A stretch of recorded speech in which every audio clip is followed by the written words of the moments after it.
The Jihadism of Fools by Fred Halliday. This is from the 2007 winter issue of Dissent.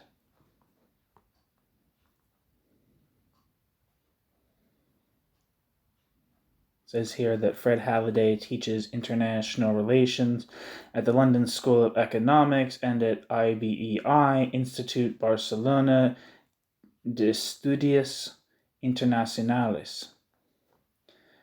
Fred Halliday's books include 100 Myths About the Middle East. Fred Halliday's book, 100 Myths About the Middle East, was published by University of California Press in 2005. An earlier version of this article appeared on OpenDemocracy.com in December 2006.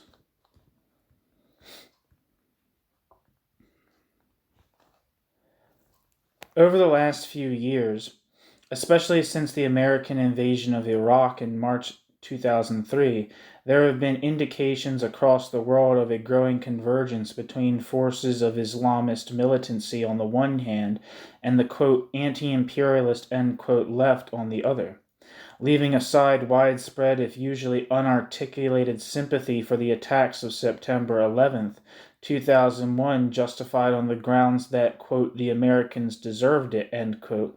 We have seen since 2003 an overt coincidence of policies with considerable support for the Iraqi, quote, resistance, end quote, which includes strong Islamist elements and, more recently and more explicitly, support for Hezbollah in Lebanon.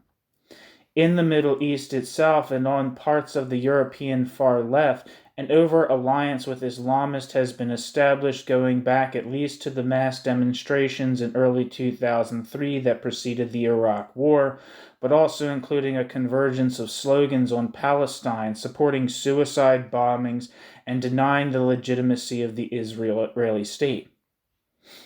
Last year, for example, radical Basque demonstrators, Basque is in the I believe that's how you spell the Basque, refers to the region in, which I guess is northern Spain,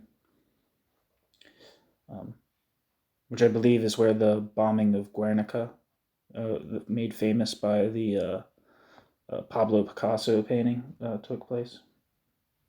It's not relevant here, but last year, for example, radical Basque demonstrators were preceded by a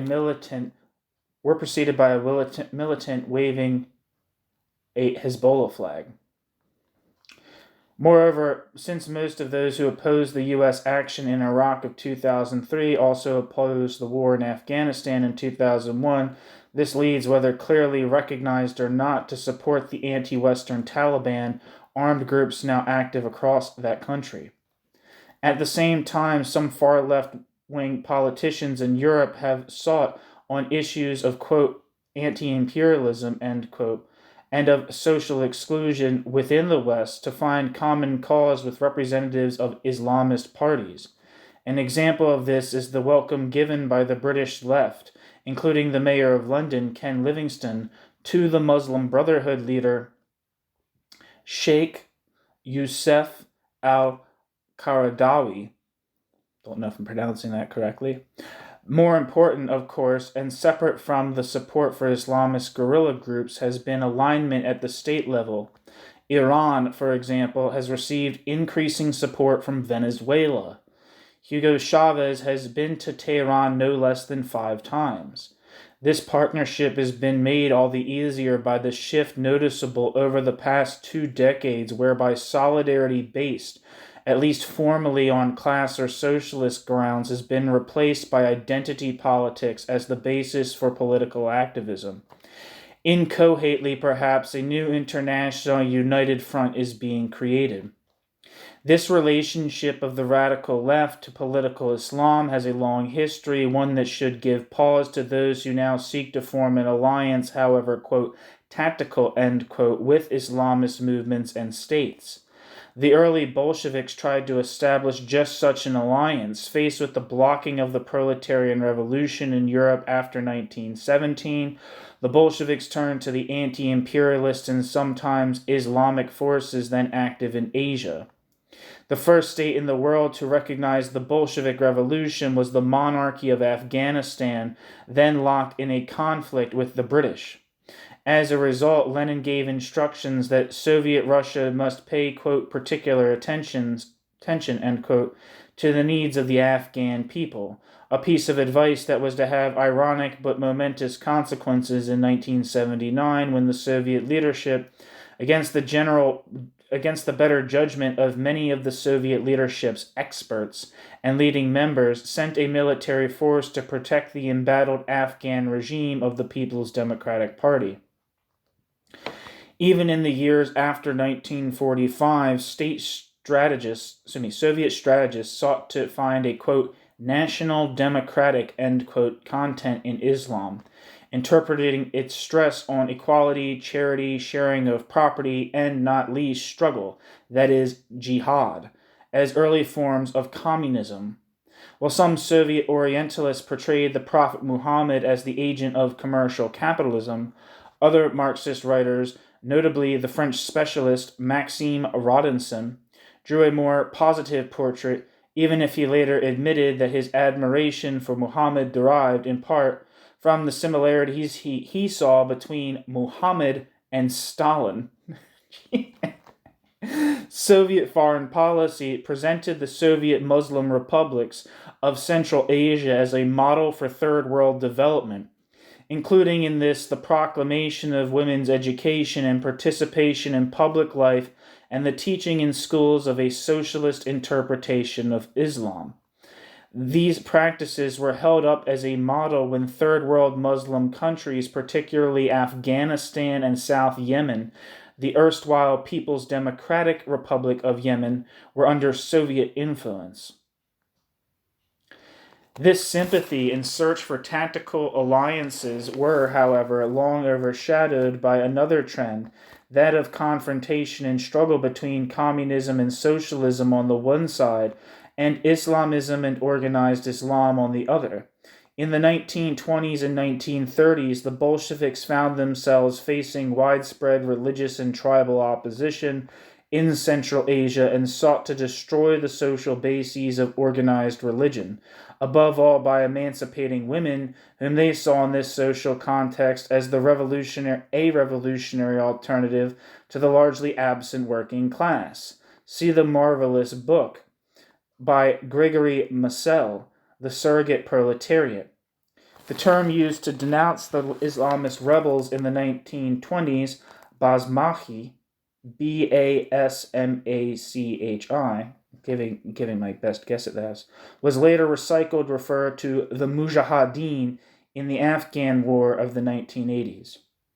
To my understanding, Mujahideen refers to jihadists specifically in Afghanistan.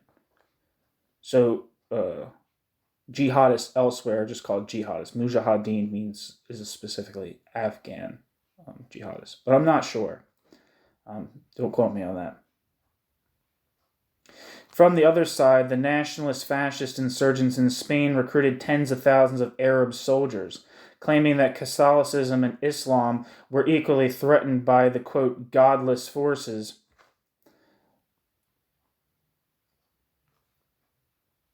of the Republic.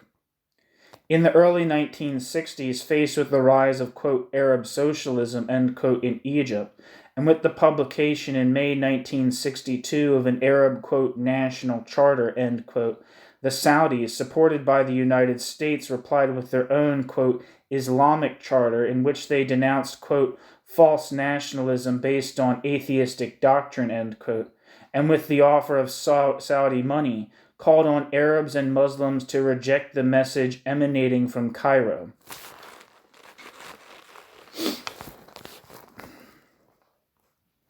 In 1965, Saudi Arabia established its own anti-socialist international organization, the World Islamic League, though through which it financed and guided groups across the world.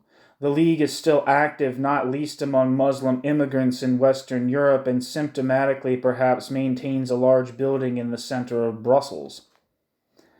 In Egypt, the Muslim Brotherhood came into increasing confrontation with the Nasserist regime, and its leader, Sayyid Qutb, later to be called the intellectual inspiration of Osama bin Laden, was executed in 1966.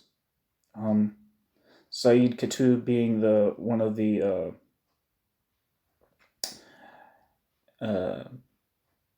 major, to my understanding at least, major synthesizers of European anti-Semitism and Islamic teaching, with his writing a famous essay called Our War with the Jews. In all of this, one of the oldest tropes of European anti-Semitism, that socialism and Bolshevism were really the work of the Jews, was vigorously replayed, as evident in a statement in January 1964 by King Faisal, Feisal, could be Faisal, of Saudi Arabia, linking the struggle against the Jews in Palestine to that against communism. Quote, "It is our duty, our brothers, to move today, to save our holy places and to drive out our enemies and to stand against all the doctrines founded by the Zionists, the corrupt doctrines, the atheistic communist doctrines, which seek to deny the existence of God and to deviate from our religion of Islam." End quote. The increasing opposition of secular left and Islamist forces was exploited by a number of Middle Eastern states within the context of the Cold War. Thus in Turkey, the military promoted Islamist groups against the far left in the 1970s.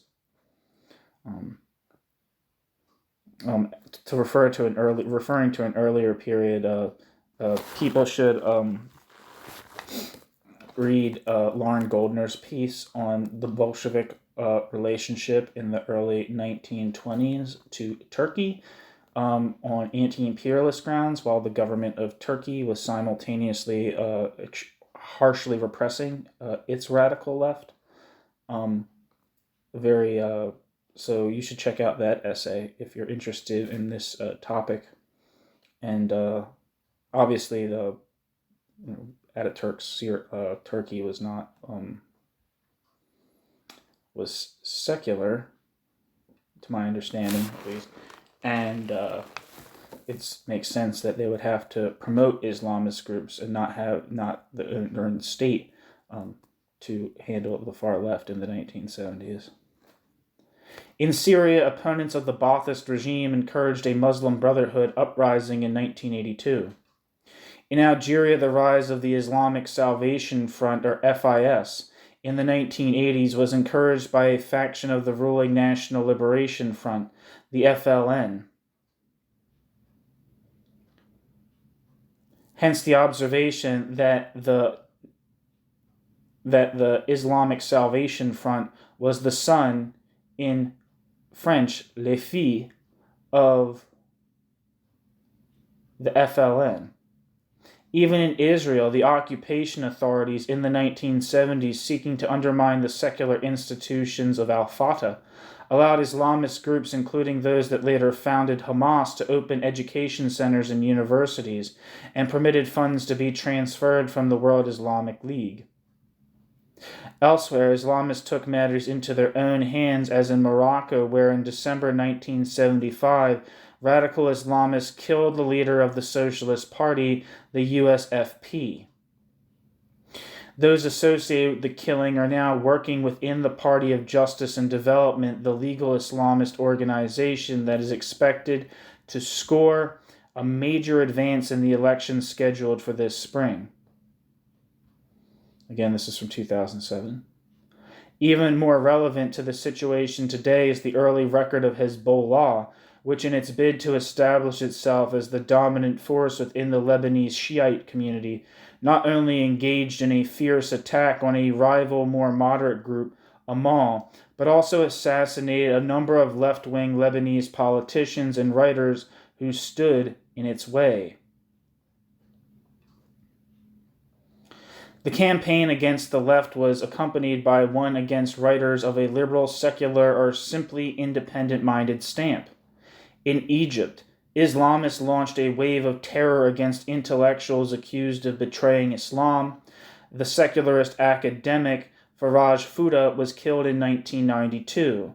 The Nobel Prize-winning novelist Naguib Mahfouz, accused of having criticized Islam in a novel written years before, was badly beaten up in 1994. And the historian and literary critic Nasir Abu Zaid was forced to leave the country in 1995 and seek refuge in Holland, where he still lives.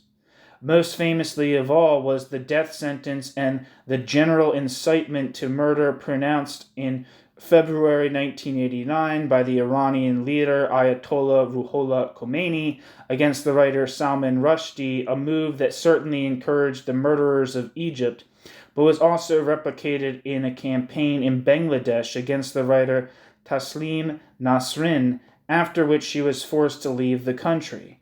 We can only guess at how many others were forced into silence and into exile, internal or external, by this climate of fear.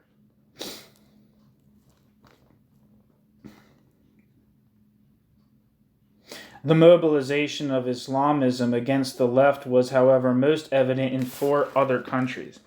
In Sudan, the advent of the National Islamic Front, a remote branch of the Muslim Brotherhood, to power in 1989 led to widespread use of imprisonment,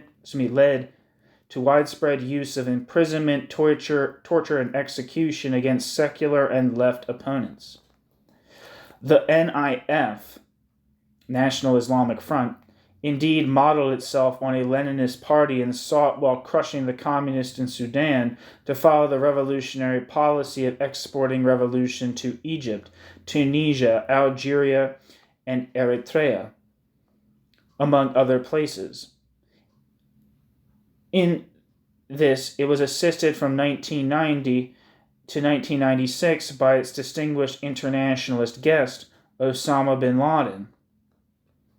In Indonesia, an even greater repression took place in 1965. The army turned against the Communist Party, then the largest in the non-communist world.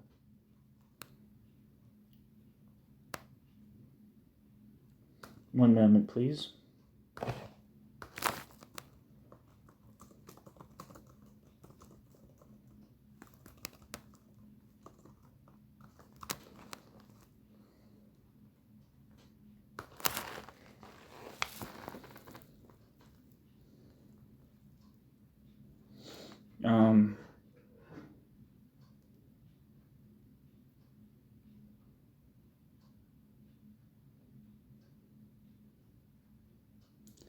Yeah, I mean, I don't know if it's like there's critical commentary on it or whatever, but just to note, Verso Books released a collection of writings by Osama bin Laden. I couldn't imagine them doing that. Maybe I'm wrong. Maybe I don't know their collection enough. But I would really doubt that they would even have someone who slightly criticized left-wing anti-Semitism in any kind of substantial way, or people who promoted even a left or liberal version of Zionism that conceives of the viability and necessity of a two-state solution.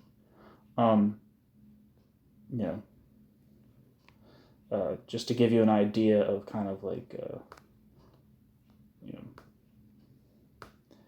that Halliday is not just talking out of his ass right here. Let me see when that book was actually released, as a matter of fact. Yeah, that book was released in 2005. It's currently out of stock in your selected territory. Please check back or contact us for more information.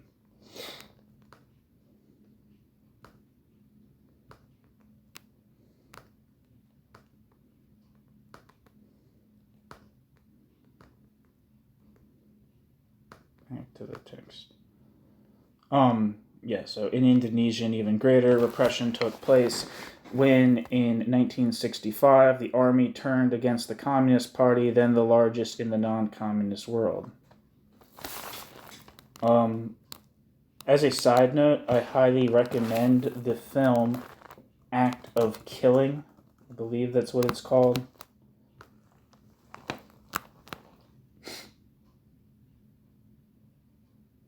Yeah, which is about the film where they basically find these like fucking like fascist gangster thugs who perpetrated this like what amounts to a genocide, and asks them to recreate their the things that they did during this genocide. So, for example, like strangling people with razor wire, and things of that sort. And they happily comply, and it's so fucking disturbing and an amazing fucking movie. It's made by some guy from Norway. It's tremendous. Watch it. The Act of Killing. Excuse me. Back to the text. In massacres across Java and other islands, Islamist groups, notably Nadat ul-Ulama, which has recently come into prominence again, joined forces with the army and with people settling local quarrels to kill up to 1 million people. In the Iranian Revolution, too, a strong anti-American rhetoric was combined with increasing hostility to the left, culminating in 1981 to 1983 in the wholesale suppression of communist and left-wing groups, who more or less, to my understanding, large parts of the radical left groups supported in Iran supported Khomeini on anti-imperialist grounds, despite the utter reactionary nature of his politics, simply on the unifying principle of anti-imperialism. A spate of executions, rigged trials, and theatrical show trials followed, leading up to the slaughter of thousands of opponents in jail in 1988. In the aftermath of the end of the Iran-Iraq War, when the regime feared a popular backlash against its conduct of that conflict, graphically illustrated in the work of Irving Abrahamian,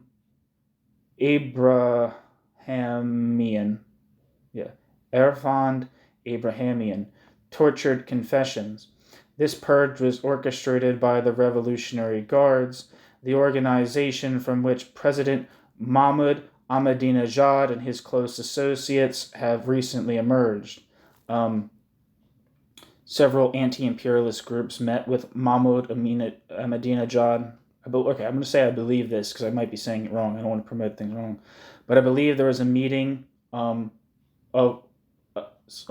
anti-imperialist groups and President of Iran, Mahmoud Ahmadinejad, in New York, where the organization Code Pink was in attendance.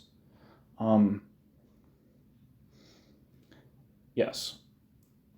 Anyway, back to the text. As an associate, if not perpetrator, of state-backed mass murder, albeit on a smaller scale, it is little wonder that Ahmadinejad feels comfortable denying even the larger administrative massacres committed by the Nazis. Yeah.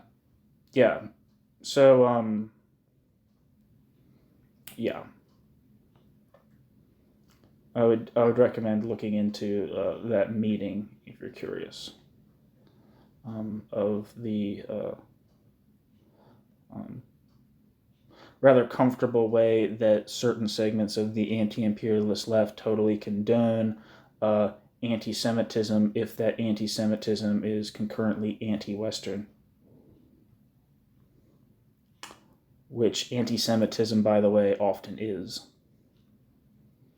The most spectacular and consequential alliance between the West and Islamism was, of course, in Afghanistan.